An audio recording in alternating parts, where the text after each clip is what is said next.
Hey everyone, welcome to the next video game review. It's time to delve into a Power Rangers game for the very first time. I've covered all sorts of stuff on the Power Rangers. I've reviewed the Lightning Collection figures. I've reviewed the Once and Always special. But now it's time to talk about a Power Rangers video game. I'm going to be talking about Power Rangers Samurai for the Nintendo Wii. This was released in the year 2011, the same year Samurai debuted. And I have to admit, this game was pretty good. Even for a game, based off a Power Rangers series, we've had many of them over the years, this wasn't half bad. This was actually also released for the DS as well, but I've not got the DS version, I've only got the Wii version. Hopefully at some point I can give the DS version a shot. It basically follows the events of the Samurai season. The Nilox are invading the Earth, and the Samurai Rangers have to stop them. So that's essentially what it is. You get to play as all of the Samurai Rangers. You can play as Jaden, Kevin, Mia, Mike, and Emily. You can choose anyone, and if you reach the 8th level, you get to unlock Antonio, the Gold Ranger. And so you can actually play as all 6 Samurai Rangers, which is pretty cool. So let's have a look at the back. Go Go Samurai. Master the ancient symbols of samurai power. Use your disc to power your weapon and become your favorite Samurai Power Ranger. Play with friends. Be your favorite Samurai Power Ranger. Unlockables and power-ups. Form Megazord for epic boss battles. So yeah, the back of the box, there isn't much to be desired, but yeah, the way the game works, it's pretty simple. It's basically just a free-roaming beat-em-up level beat-em-up game where you fight certain enemies every now and again, and there's a few puzzles to solve. There's regular attacks you can use. There's some stronger, heavy attacks you can use. And if you have enough symbol power, you're able to use either the Ranger's weapon or in the Gold Ranger's case, his move. So with Jaden, the Red Ranger, you can use the Fire Smasher. There's Kevin, the Blue Ranger's Hydro Bow. Mia, the Pink Ranger's Sky Fan. Mike, the Green Ranger's Forest Spear. And Emily, the Yellow Ranger's Earth Slicer. And with Antonio, the Gold Ranger, you get to use his Barracuda Blade, or Barracuda Bite, as he calls it. And one of the best things about this game, you actually get to use the Wii remote like the Rangers Samurais. Because the way they morph, they would write out the symbol from their morphing sequence, and then that would morph them into the Ranger. Depending on which Ranger you pick to play as for a certain level, you get to use the Wii remote as a makeshift Samuraiser.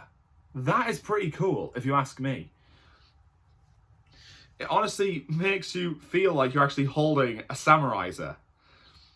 And if you choose the Gold Ranger as a playable character, then you just have to type in a code that is played to you and just remember it.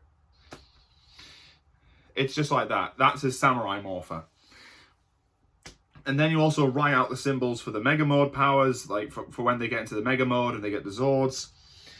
And this is actually also pretty cool. The Megazord fights, well, they're not exactly that decent. I mean, you don't actually get to control the Megazord. It's essentially quick time events. Swing the Wii remote at the right time to attack enemies. Do it perfectly. You deal an extra powerful hit. Swing the nunchuck to block enemy attacks. Do it at the right time, you'll be able to block and perform a counter-attack. It makes me kind of wish you could actually control the Megazords themselves. I mean, a few months ago I got Power Rangers Dino Thunder for the PS2, and even that lets you control the Megazords. Even Power Rangers Time Force on the Game Boy Advance allows you to do that.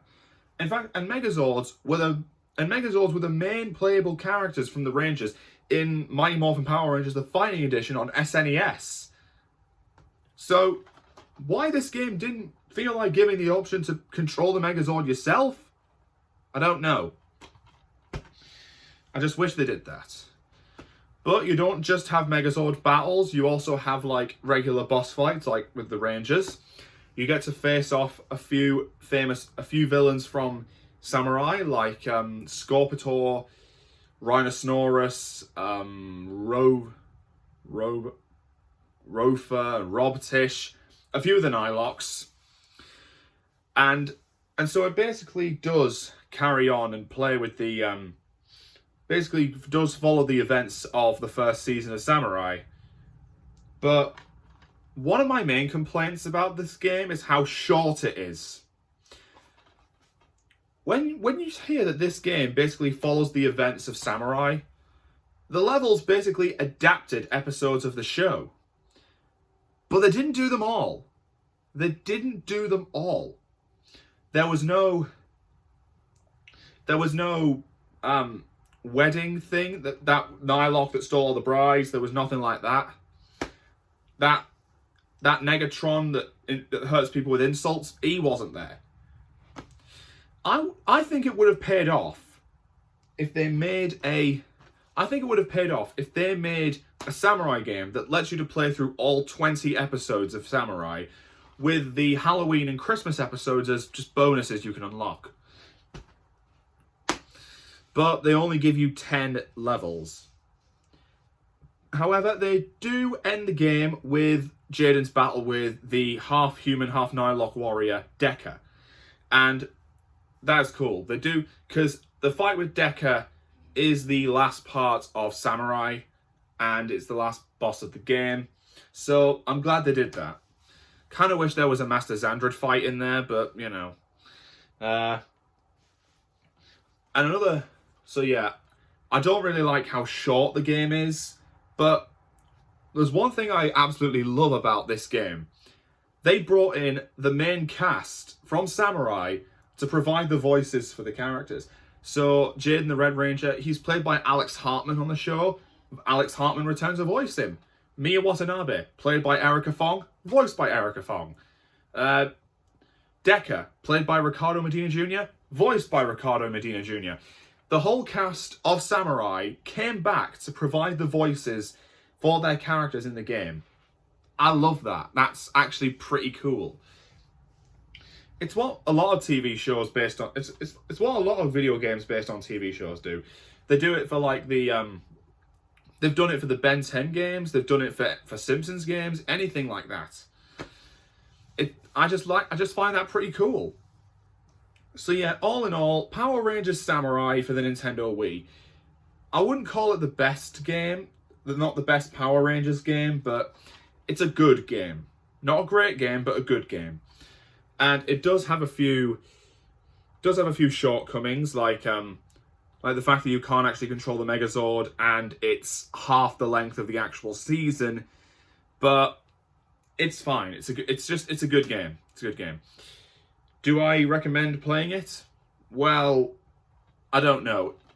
If any of you out there aren't a fan of short games, then I wouldn't recommend this. But if you want anything that's short and simple to get done in a short time, this is the game for you. So I hope you all enjoyed this video, and let me know in the comments if you've ever played the Samurai video game. If you have, let me know what you think about it in the comments.